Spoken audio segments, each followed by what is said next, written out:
ГСП онлайн. Городские новости сейчас. Четверг, 14:00, холл главного корпуса УГТУ. Открывается выставка картин «Архитектурная симфония». Название отнюдь не случайно. Авторы всех представленных работ – студенты кафедры архитектуры университета, в основном 3-го и 4-го курсов. На выставке представлены результаты пленэров, и приурочено это все к грядущему 50-летию вуза.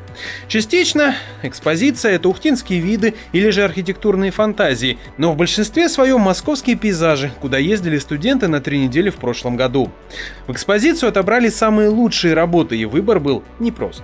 Она должна быть интересная, она должна быть технически написана грамотно, ну и вообще она должна быть красивая, скажем так, впечатляющая. Ну, здесь у нас вообще студенты все талантливые, но здесь вот работы, конечно же, самые лучшие в этом плане. Выставка располагается в холле главного корпуса УГТУ. Посетить ее можно совершенно бесплатно, тем более, что собрано здесь 57 работ.